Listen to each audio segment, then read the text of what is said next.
Well, I'm Jason with the All Things Open team. We're here with Guy. We're going to talk about open source communities, impacts from AI, and a bunch more. Welcome to the We Love Open Source Studio. Please introduce yourself to the All Things Open community. Awesome. Thanks, Jason. Obviously, I don't have to introduce myself to you. We've known each other forever. I'm Guy Martin. Been in the open source community for longer than I care to count, probably close to 20 plus years. I run open source program offices at a bunch of companies. Now I get the joy of working at NVIDIA, right? A company that has had an interesting reputation in open source, but I think doing a lot of great open source. I think that was the biggest thing when I got to the company, is recognition that we're doing a ton of open source. And so I love being there. I get to run our Alliance for OpenUSD with a bunch of other companies, helping do standardization for the next thing, basically the HTML of the 3D space. Well, thanks for all the work you do and for your commitment to open source. I really appreciate it. Let's just jump right in and talk about AI and communities. Is AI going to ruin or enhance open source communities? Well, since I got the pleasure of co-hosting a community leadership summit with our friend John O'Bacon on Sunday, on day one of the conference, I would say no. And I have held that opinion, but then being in the sessions that we were in, I think a lot of people asked that question. And as a designated NVIDIAN in the room, I got to kind of provide my take on that, which is that, AI is a great tool, right? It's a great enabler. And one of the things that I've always said about communities is communities, are inherently human, right? It's a human to human connection. And I don't think we're ever going to take empathy, which I think is a super important part of community, and distill that down into a set of mathematical probabilities that an AI is going to be able to replicate. So I think you're probably going to have more AI interaction in communities, and there may be a point where an AI member of the community is indistinguishable from a human member of the community to some degree, but I don't think you're going to ever be able to program something like empathy. So yeah, I think it's an enabler and a force enabler for communities. That's a cool perspective. Thanks for sharing. What are the driving forces that make open source communities successful? Empathy, collaboration, trust. Right? How do you program trust in an AI, right? I mean, there's the human perspective of, I look at something and do I trust it? But inherently, again, can you mathematically model trust? Maybe. I don't think you can mathematically model empathy. So I think empathy and trust are super important pieces of communities. Do you think we can model trust falls?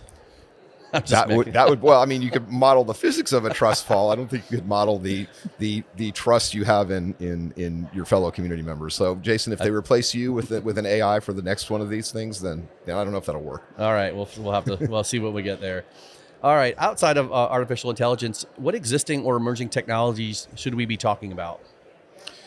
I think networking is going to be huge, right? I think you see kind of where networking is going, just not only from a lot of the standards that are being used, right? The Ethernet, I mean, look at the Ethernet standard now, right? There's obviously NVIDIA is very involved in networking technologies for not only between machines, but also within machines, right? The computing technologies and the networking you're going to need to get to where we want to be for AI. It's not just about the compute, right? It's about the networking and how you're sharing that data. So I think networking technologies probably going to be becoming maybe a little bit of a renaissance. I think we've all sort of, right? I look at AI the same way I look at cloud to some degree, right? We're in that hype cycle, right? Yeah. We know that.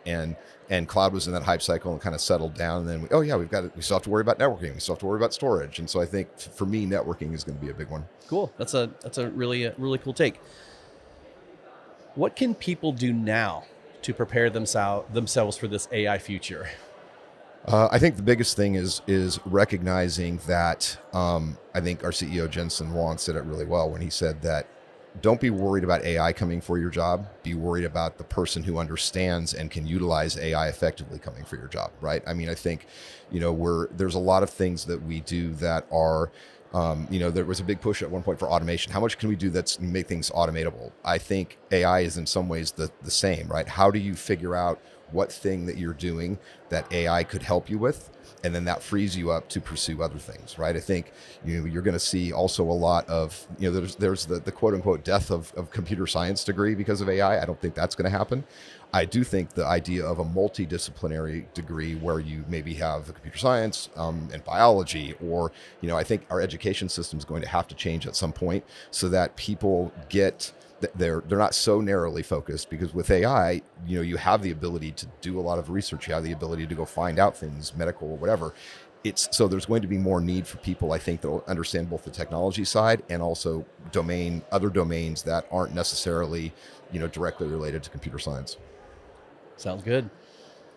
What advice would you give to someone who's just getting started with open source? Oh boy. Don't forget about the people, right? I mean, I think it's funny, right? You've heard this story from me. When I graduated from college with a computer science degree, my mom said, well, what are you going to do with that? And I said, oh, I'm just going to write code for the rest of my living. I don't want to talk to people. People suck. Turns out that that's actually not how you get work done, right? I mean, the days of a developer having one thing they do and doing only that one thing, and being so maniacally focused on that, I don't think we're there at that. But I don't think we ever were, but we're definitely not there now. Because as you think about how you need to build systems, and how you basically need to build communities to build systems, and how you need to build interconnected systems, I just think don't forget that it's about the people. Take a liberal arts class, right? Take a communications class. Figure out how you marry your technology background with how you interface with humans, right? I think it's a super important piece. And so, yeah, I sound like a broken record on community, but I just can't overstate enough how important it is to find your community. And you can be an introvert, that's cool, but just figure out how you best sort of interface with humans. All right. People for the win. People for the win. What trends or changes, either good or bad, do you see affecting open source today? I think if we want to continue innovation, globalization has to be a part of that, right? Understanding that one of the great things I think that came when the internet was created is it made our world smaller from a conceptual standpoint. Yes, the miles are still there that you have to travel, but when you can interface with somebody across the globe and build code or build a community, I think that's the great differentiator. All right, we're going to change gears just a little bit. I want to ask, do you have any new tools that you've been using to boost your own productivity? Oh, I'm a huge Perplexity fan. So for me, Perplexity, sorry, our friends at Google, I do still Google stuff, but in general, I think maybe it's just the way I think as an engineer, right? I always struggled a little bit with Google search to figure out what's the search terms I need. So when I can ask Perplexity a question and ask it a multi-part question and then have the context there when I ask a follow-up question, that's a game changer. Cool.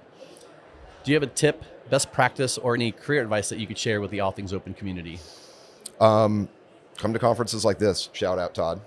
Todd Lewis, our friend Todd Lewis is amazing. I think this conference and coming to conferences like this is super important because you meet, it's the reason I've come to every one of these is you meet new people, but then you also meet old friends and you have conversations. And I think finding ways to come to an event like this is just an absolutely important part of your career development. It's why I still come here every year.